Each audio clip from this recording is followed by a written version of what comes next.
నమస్కారం SDV news కి స్వాగతం. ముందుగా ఈనాటి ముఖ్య అంశాలు. రాష్ట్రంలో పండుగ వాతావరణంలో ఆరంభమైన పింఛన్ల పంపిణీ. రాజధాని అమరావతి పరిధిలోని పెనుమాకలో స్వయంగా అర్హులకు ఇళ్ల వద్దే అందజేసిన పింఛన్ మొత్తం. ప్రజల జీవితాల్లో వెలుగులు నింపడమే నిజమైన సంక్షేమమని వెల్లడించిన సీఎం చంద్రబాబు. తవ్వుతున్న కొద్దీ గత ప్రభుత్వ తప్పులు అప్పులు బయటకొస్తున్నాయని వెల్లడి. గతంలో పరదాల సీఎంను మనం చూశామని, ఇప్పుడు ప్రజల ముఖ్యమంత్రిని చూస్తున్నామని వెల్లడించిన మంత్రి నారా లోకేష్. పింఛన్ల పంపిణీ అనంతరం మంగళగిరి నియోజకవర్గం పెనుమాకలో నిర్వహించిన కార్యక్రమంలో సీఎం చంద్రబాబుతో కలిసి పాల్గొన్న మంత్రి లోకేష్. ఇకపై నెల 1వ తేదీన ఇంటి వద్దకే పింఛన్ల పంపిణీ జరుగుతుందన్న మైలవరం ఎమ్మెల్యే వసంత వెంకట కృష్ణ ప్రసాద్. జిల్లా కలెక్టర్ సృజనతో కలిసి పింఛన్ సొమ్మును అందజేసిన ఎమ్మెల్యే.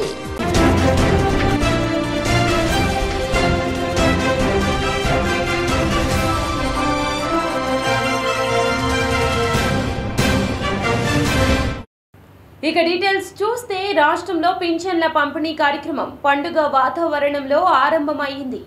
రాజధాని అమరావతి పరిధిలోని పెనుమాకలో స్వయంగా అర్హులకు వాళ్ల ఇళ్ల వద్దే పింఛన్ మొత్తాన్ని అందజేశారు. టీడీపీకి చెందిన ఎమ్మెల్యేలు ఇందులో పాల్గొన్నారు. మేళ తాళాలు డప్పు చప్పుళ్లతో పెనుమాకలో కోలాహలం నెలకొంది. రాష్ట్ర వ్యాప్తంగా 65.31 లక్షల మంది వయోధిక వృద్ధులు, వికలాంగులు, వితంతువులు, ఒంటరి మహిళలకు సీఎం చంద్రబాబు ప్రభుత్వం సామాజిక భద్రత పింఛన్ మొత్తాన్ని ఇదివరకే పెంచింది.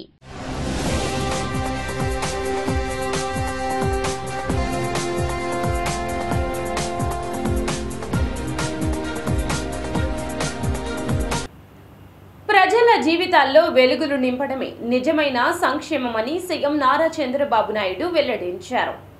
వారి జీవన ప్రమాణాల పెంపునకు మొదటి అడుగు పడిందని చెప్పారు. మంగళగిరి నియోజకవర్గంలో పెనుమాకలో పింఛన్ల పంపిణీని ప్రారంభించిన అనంతరం మసీదు సెంటర్లో నిర్వహించిన ప్రజా వేదిక కార్యక్రమంలో గ్రామస్తులు, లబ్దిదారులతో ఆయన మాట్లాడారు. కొత్త ప్రభుత్వంలో మొదటగా పింఛన్ల పంపిణీకి శ్రీకారం చుట్టామని వెల్లడించారు. మీ అందరి ఆశీస్సులతో 4వసారి సీఎంగా ప్రమాణం చేశా. ప్రజల జీవితాల్లో వెలుగులు నింపడమే నిజమైన సంక్షేమమని వెల్లడించారు. వచ్చింది పెన్షన్ పండుగ. ప్రతి నెల 1వ తారీఖున మొన్నటి వరకు అన్నారు, మీరు చూశారు, వాలంటీర్లు పెట్టాం కాబట్టి వాలంటీర్లు ఇచ్చారు. ఎన్నికల్లో వాలంటీర్లు వద్దని చెప్పి ఎన్నికల కమిషన్ ఆదేశాలు ఇస్తే ఈ ముసలవాళ్ళని పంచాయతీ ఆఫీసుకి తిప్పి 33 మందిని ఆ రోజు ప్రభుత్వం చంపేసే పరిస్థితికి వచ్చింది. మంచి ఎండలు, మే నెలలో ఎండల్లో తిప్పి దిక్కుదిలిన పరిస్థితిలో ఏప్రిల్, మేలో 33 మంది చనిపోయారు. మేము ఆ రోజు పోరాడాం, అయినా కూడా వినలేదు. ఈరోజు గ్రామ సచివాలయం ఉంది, 1,20,000 మంది ఉన్నారు. 1,20,000 మందిని ఉపయోగించుకుంటే 40-50 పెన్షన్లు ఇస్తే అయిపోతాయి. ఈరోజు అందుకనే ఆ పట్టుదలతోనే గ్రామ సచివాలయ సిబ్బందితో ఒకే రోజు రాష్ట్రంలో అందరికీ పెన్షన్ ఇచ్చే కార్యక్రమానికి శ్రీకారం చుట్టాం. ఎందుకు జరగదో చూపించాలని. అంటే ఒక మోసం చేసినప్పుడు ఏదైనా సరే ప్రజాహితం కోసం పనిచేయాలి తప్ప చేసింది రైట్ అని నిరూపించడానికి, లేకుంటే వేరే ప్రత్యామ్నాయం లేదని చెప్పడానికి ఆ రోజు మీ అందరినీ కూడా ఇది చేసే పరిస్థితికి వచ్చారు. గతంలో పరదాల సీఎంను మనం చూశామని, ఇప్పుడు ప్రజల సీఎంని చూస్తున్నామని మంత్రి నారా లోకేష్ అన్నారు. పింఛన్ల పంపిణీ అనంతరం మంగళగిరి నియోజకవర్గంలో పెనుమాకలో నిర్వహించిన కార్యక్రమంలో సీఎం చంద్రబాబుతో కలిసి మంత్రి పాల్గొన్నారు. ఈ సందర్భంగా లోకేష్ చంద్రబాబుతో సరదాగా ముచ్చటించారు. అధికారులు సెట్ అయ్యేందుకు ఇంకా టైం పడుతుందనుకుంటా సార్, ఇంకా పరదాలు కడుతున్నారు అని లోకేష్ అనగానే, లేదు సెట్ అయ్యిందని చంద్రబాబు బదులిచ్చారు. కొంతమంది ఇంకా పరదాలు కట్టడం మానుకోలేదని బతిమలాడి తీయిస్తున్నారని లోకేష్ చెప్పారు. ముఖ్యమంత్రి అయిన తర్వాత సంక్షేమ కార్యక్రమంలో తొలి అడుగు వేశారు. అది కూడా మా మంగళగిరి నియోజకవర్గంలో పెనుమాక గ్రామంలో ప్రజావేదిక పేరు పెట్టుకుని ఈ రోజు మా గ్రామానికి వస్తే మా అందరికీ చాలా సంతోషంగా ఉంది. గత 5 సంవత్సరాలుగా పరదాల ముఖ్యమంత్రి చూసాం, ఇప్పుడు ప్రజల ముఖ్యమంత్రిని మనం చూస్తున్నాం. అధికారులు ఇంకా టైం పడుతుంది అనుకుంటా సార్ సెట్ అయ్యేదానికి. లేదు, సెట్ అయ్యారు. ఇంకా పరదాలు కడుతున్నారు సార్. పరదాలు ఎక్కడ వాళ్ళు బతిమలాడి అన్ని తీపిస్తారు కాదు. పరదాలు కడితే ఇంకొకసారి ఎక్కడన్నా చూస్తే కట్టిన వాళ్ళని సస్పెండ్ చేయడం తప్ప వేరే మార్గం ఉండదు. కాబట్టి ఇంక నేను ఎన్నదలుచుకోలేదు. పాపం ఇంకా కొంచెం ఇది ఉంది కాబట్టి స్లోగా పోతున్నా.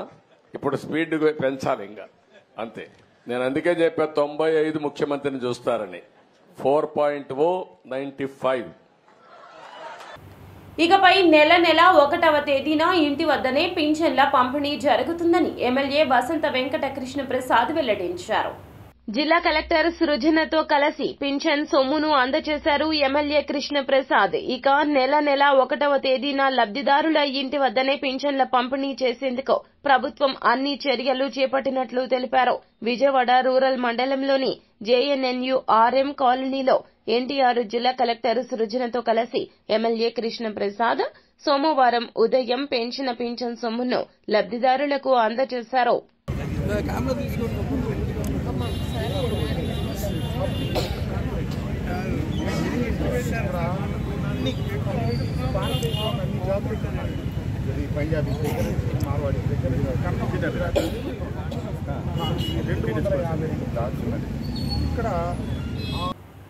మాట తప్పకుండా 4,000 రూపాయల పెన్షన్ లబ్దిదారులకు అందజేసి మాట నిలబెట్టుకున్నామని ఎమ్మెల్యే బోండా ఉమా అన్నారు. సెంట్రల్ నియోజకవర్గంలోని న్యూ రాజరాజేశ్వరిపేట ప్రాంతంలో వృద్ధులకు, వికలాంగులకు స్వయంగా ఎమ్మెల్యే బోండా ఉమా పింఛన్ అందజేశారు. ఈ సందర్భంగా ఎమ్మెల్యే బోండా ఉమా మాట్లాడుతూ గత వైకాపా ప్రభుత్వం పింఛన్ల విషయంలో లబ్దిదారులను మోసం చేసిందన్నారు. ఎన్నికల సమయంలో ఇచ్చిన వాగ్దానాన్ని నిలబెట్టుకునేలా పెన్షన్ లబ్దిదారులకు 4,000 రూపాయలు, గతంలో ఇవ్వాల్సిన 3,000 రూపాయలు కలిపి 7,000 రూపాయలు అందజేసినట్లు తెలిపారు. ఆంధ్రప్రదేశ్ చరిత్రలో సంక్షేమ పాలన మొదలైన రోజు 2024 జూలై 1వ తారీఖు. మాటిచ్చాం, 7,000 పింఛను పేదవాళ్ళ ఇంటికి తీసుకొచ్చి, వృద్ధులు, వితంతువులు, వికలాంగులు వాళ్ళ ఇళ్లకు తీసుకొచ్చి ఈరోజు పింఛన్లు ఇస్తూ ఉన్నాం. స్వయానా ఈ రాష్ట్ర ముఖ్యమంత్రి చంద్రబాబు నాయుడు గారు ఉదయాన్నే 5:30కే పెనుమాకలో ఇంటికెళ్ళి పింఛన్ ఇచ్చారు. ఆయన మొదలుపెట్టిన తర్వాత ఎమ్మెల్యేలుగా అన్ని నియోజకవర్గాల్లో పింఛన్లు ఉదయమే 6ంటికి వాళ్ళ ఇంటికెళ్ళి తలుపు తట్టి పింఛన్లు ఇవ్వటం అనే కార్యక్రమాన్ని తీసుకున్నాం. ఎన్నికల ముందు హామీ ఇచ్చాం. అధికారంలోకి రాగానే 3,000 ఉన్న పింఛన్ని 4,000 చేస్తామని చెప్పాం. మాట నెరవేర్చాం. గతంలో జగన్మోహన్ రెడ్డి వైసీపీ ప్రభుత్వం 2,000 ఉన్న పింఛన్ని 3,000 చేస్తానని చెప్పి కోతలు కోశాడు ఎన్నికల ముందు. ఎన్నికల అనంతరం పింఛన్దారుల్ని ముప్పు తిప్పలు పెట్టి 3 చెరువుల నీళ్లు తాగిచ్చి 5 సంవత్సరాల పాటు ఏడిపించి 250 అని చెప్పి ఆ విధంగా పెంచడం వల్ల పింఛన్దారులకి దాదాపు ఒక్కొక్క పింఛన్దారుకి 40,000 రూపాయలు ప్రభుత్వం బాకీ పడింది. జగన్మోహన్ రెడ్డి ఎగ్గొట్టాడు. కానీ ఈ పింఛన్ సృష్టికర్త అయినటువంటి తెలుగుదేశం పార్టీ, ఆనాటి ముఖ్యమంత్రి నందమూరి తారక రామారావు ఏ బ్రహ్మ ముహూర్తంలో పింఛను వ్యవస్థని దేశంలో ఆదర్శంగా స్టార్ట్ చేశారో ఆ రోజు 35 రూపాయలు 82లో ఉన్న పింఛన్ని చంద్రబాబు గారి హయాంలో 4,000 రూపాయలకు చేరుకుందంటే ఇది వృద్ధులకి ఆత్మ గౌరవం పెరిగినట్టు. దేశ చరిత్రలో ఏ ముఖ్యమంత్రి చేయని విధంగా పేదవారిని ఆదుకునే విధంగా ఆ రోజున తెలుగుదేశం, జనసేన, బీజేపీ కూటమి ఎన్నికల మేనిఫెస్టోలో వృద్ధులకు 4,000 రూపాయలు పింఛన్ ఇస్తామని చెప్పినటువంటి ఏకైక ప్రభుత్వం ఈ రోజున తెలుగుదేశం, జనసేన, బీజేపీ ప్రభుత్వం. దానికి అనుకూలంగా మరి గతంలో 1,000 రూపాయలు 5 సంవత్సరాలు 250 ముక్కుతూ మూలుగుతూ పెంచి మరి ఇబ్బంది పడినటువంటి ప్రభుత్వం ఈ రోజున కనీసం 15 రోజుల్లోనే మరి 1000 రూపాయలు పెంచి మరి వికలాంగులకు 3000 పెంచినటువంటి ఘనత ఈ ఎన్డీఏ ప్రభుత్వం, అలానే చంద్రబాబు నాయుడు గారు, పవన్ కళ్యాణ్, బీజేపీ ఉన్నటువంటి కూటమికే దక్కిద్దని చెప్పేసి కూడా చెప్తా ఉన్నాం. గతంలో హామీ ఇస్తే నెరవేర్చే ప్రభుత్వం తెలుగుదేశం ప్రభుత్వం, హామీ ఇచ్చి తప్పే ప్రభుత్వం ఆనాటి జగన్ ప్రభుత్వం. ఎందుకంటే ఈ రోజుల్లో పూర్తి స్థాయిలో మరి కూటికి లేనటువంటి పేదవాళ్ళు అధికంగా ఉంటారు. వాళ్ళందరూ కూడా ఏ పూటగా పూట పని చేసుకొని జీవనం సాగించే వాళ్ళు. అలానే కొడుకులు, కూతుర్లు, కోడళ్ళు, అల్లుళ్ళు చూడనటువంటి వృద్ధులు కానీ, వితంతువులు కానీ వాళ్ళందరూ కూడా చాలా ఇబ్బంది పడుతూ ఉన్నారు. ఈ రోజున ఈ ప్రభుత్వం 4000 రూపాయలు ఇవ్వడం వల్ల, అలానే ఈ ఉచిత బియ్యం ఇవ్వడం వల్ల వారికి జీవన ఉపాధికి మరి మెరుగైన విధానంగా ఉంటుందని చెప్పేసి కూడా భావించి ఈ రోజున ముఖ్యమంత్రి గారు, డిప్యూటీ ముఖ్యమంత్రి గారు, పవన్ కళ్యాణ్ గారు కూడా ఈ ప్రవేశపెట్టినటువంటి పథకానికి ప్రజల నుండి అనూహ్య స్పందన, అందరూ కూడా చాలా సంతోషం, వాళ్ళ ముఖాల్లో చాలా వెలుగుతో నిండినటువంటి కార్యక్రమంగా మేము భావిస్తాం. గుంటూరు జిల్లా తాడేపల్లి మండలం పెనుమాకలో ఎస్టీ కాలనీలో పాముల నాయక్ కుటుంబానికి సీఎం చంద్రబాబు తొలి పెన్షన్ అందజేశారు. పాముల నాయక్కు వృద్ధాప్య పెన్షన్, భార్యకు సిఆర్డీఏ పెన్షన్, కుమార్తెకు వితంతు పెన్షన్ డబ్బులు అందజేశారు. వాళ్లు ఇంట్లో టీ తాగిన చంద్రబాబు అరగంట పాటు లబ్దిదారులతో మాట్లాడి వారి సమస్యలు అడిగి తెలుసుకున్నారు. తమకు ఇల్లు కావాలని బాబును నాయక్ కుటుంబం కోరగా కేటాయిస్తామంటూ హామీ ఇచ్చారు.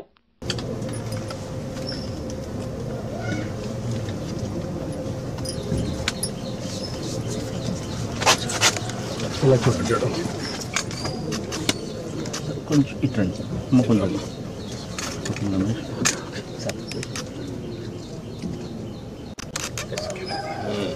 ఇప్పుడు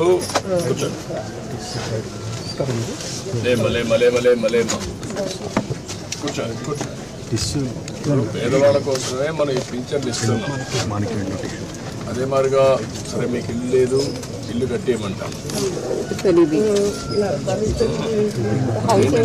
మీకు జిల్లా అంతటా భారీ వర్షాలు కురిశాయి. తిరువూరు, మైలవరం, జగ్గయ్యపేట ప్రాంతాల్లో అధిక వర్షపాతం నమోదయ్యింది. ఆదివారం నమోదైన వివరాల ప్రకారం తిరువూరు 69.4 మిల్లీమీటర్లు, జీకొండూరు 62.6 మిల్లీమీటర్లు, రెడ్డిగూడెం 60.2, మైలవరం 54.4, విసన్నపేట 52.2, జగ్గయ్యపేట 50.2, ఇబ్రహీంపట్నం 45.2, పెనుగంచిప్రోలు 43.6, బీరులపాడు 43.4, చందర్లపాడు, విజయవాడ తూర్పు 40.4, విజయవాడ ఉత్తరం 40.2, విజయవాడ సెంట్రల్ పశ్చిమ 39.4, నందిగామ 38.8, కంచికచర్ల, విజయవాడ గ్రామీణ 37.2, ఏకొండూరు 35.4, గంపలగూడెం 34.4, వత్సవాయిలో 32.2 మిల్లీమీటర్ల వర్షపాతం నమోదయ్యింది.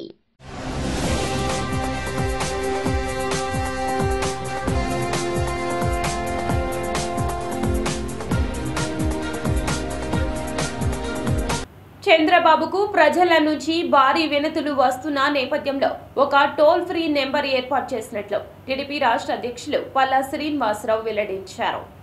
పార్టీ కార్యాలయంలో ఆయన మీడియాతో మాట్లాడారు. సీఎంకు వినతులు ఇచ్చేందుకు జనం పోటెత్తుతున్నారని, వినతుల స్వీకరణను సులభతరం చేసేలా ఫిర్యాదుదారులకు ఇబ్బందులు లేకుండా చేసేందుకు ఈ నెంబర్ అందుబాటులోకి తెచ్చినట్లు చెప్పారు. ప్రజలు వారి సమస్యలను 73062999999కి ఫోన్ చేయాలని తెలియజేశారు. నాయుడు గారిని, ముఖ్యమంత్రి గారిని ఎక్కువ మంది కలవడానికి పార్టీ కార్యాలయానికి వస్తున్నారు. సో ఆ ఎక్కువ మంది వస్తున్నారు కనుక వాళ్ళని మంచిగా హ్యాండిల్ చేయాలని ఒక ఆలోచనతో ఈరోజు మేము ఒక ఫోన్ నెంబర్ని ఇక్కడ ఉంచుతున్నాం. అంటే ఎక్కువ మంది గడిచిన 2 వారాల నుంచి మాకు వచ్చినటువంటి ఎక్స్పీరియన్స్ ఏంటంటే, నేరుగా ఎక్కువ మంది వచ్చి కొంచెం ఆయనతో ఫోటోలు తీసుకుందాం అనుకుంటున్నారో, లేకపోతే యువత అనేది ఎక్కువ మంది వస్తున్నారు ఆయన చూడడానికి. సో వీటితో పాటు కొంచెం జెన్యూన్ ఇష్యూస్ మీద వచ్చినటువంటి వారు కొంచెం ఇబ్బంది పడేటువంటి పరిస్థితి ఉంది. కనుక ఇది జెన్యూన్ ఇష్యూస్ మీద ఉన్నటువంటి వారికి ఎటువంటి ఇబ్బంది కలగకుండా ఉండడం కోసం మేము ఒక నంబరు, టోల్ ఫ్రీ నంబరు ఏర్పాటు చేస్తున్నాం. ఆ నంబర్ ద్వారా మరి మాకు ముందుగానే ఇంటిమేట్ చేస్తే పార్టీ హౌస్లో ఉంటుంది ఆ నంబర్లో మీరు ఇంటిమేట్ చేస్తే వారికి మేము ప్రయారిటీ కల్పించి వారికి మేము సీఎం గారిని కలిసేటట్టుగా చేస్తామని చెప్పేసి ఈ సందర్భంగా తెలియజేస్తున్నాం. ఈ నంబరు దయచేసి మా ఆఫీస్లో ఉంటుంది. అలాగే మేము తెలియజేస్తున్నాం 7306299999. దయచేసి ఈ నంబరు అందరూ కూడా నోట్ చేసుకోగలిగితే ఎవరైనా సరే ఈ నంబర్ కానీ ఇంటిమేట్ చేస్తే ఆ నంబరు ద్వారా మేము ఇక్కడ గ్రీవెన్స్ నోట్ చేసి వాళ్ళకి టైం స్లాట్ అంటే ముఖ్యంగా వారి కోసం ప్రయారిటైజ్ చేస్తాం. ఎందుకంటే ఆ రోజు వచ్చిన వాళ్ళు చాలా వేల సంఖ్యలో వస్తున్నారు కనుక, అలాగే 500 మందికి ఈ గ్రీవెన్స్ని లిమిట్ చేద్దాం ఫస్ట్ విడతలో అన్న ఆలోచన కూడా వచ్చామని చెప్పేసి ఈ సందర్భంగా తెలియజేస్తాం.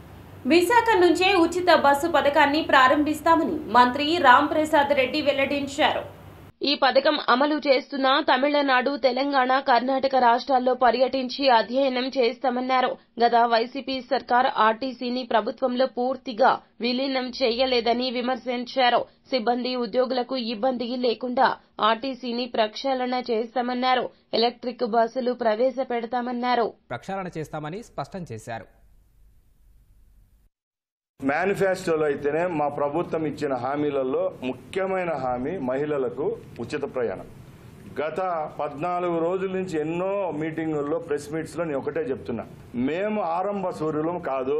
జగన్మోహన్ రెడ్డి లాగా 108లు, ట్రాక్టర్లు, 104లు, చెత్త కుప్ప వెహికల్లన్నీ బెంజ్ సర్కిల్లోకి తీసుకొని వచ్చి ప్రజలకు ఇబ్బంది కలిగిస్తా, కుప్పం నుంచి శ్రీకాకుళం నుంచి విజయనగరం నుంచి అన్ని రోడ్లన్నీ పెట్టి అధికారులందరినీ ఏడిపించి ఒకే రోజు ఓపెనింగ్ చేస్తాడు. మళ్ళా 300 రోజులు చిల్లకి రోజుల్లో ఆ సేవలు అందించే పరిస్థితి లేదు. మేము చేస్తాండేది ఏంటంటే ఏ పథకాన్ని ఇంప్లిమెంట్ చేస్తామో ఆ పథకాన్ని క్షుణ్ణంగా పరీక్షిస్తున్నాం. ఇప్పుడు తమిళనాడు అయితేనేం, కర్ణాటక అయితేనేం, తెలంగాణలో ఆ సర్వీసులు ఇస్తా ఉన్నారు.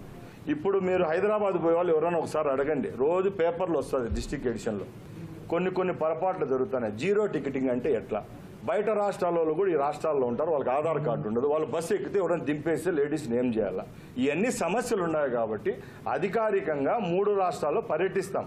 1 నెల లేట్ అయినా 1.5 నెల అయినా కూడా మేము ఇచ్చిన హామీని అయితే నెరవేర్చుకుంటాం. ఆయనలాగా ఏదైనా ఒకే రోజు రిబ్బన్ కటింగ్ చేసి వెళ్ళిపోయే పరిస్థితి లేదు. ఉచిత బస్సు. ఏపీ మాజీ మంత్రి బొత్స సత్యనారాయణ నేడు మీడియాతో మాట్లాడారు.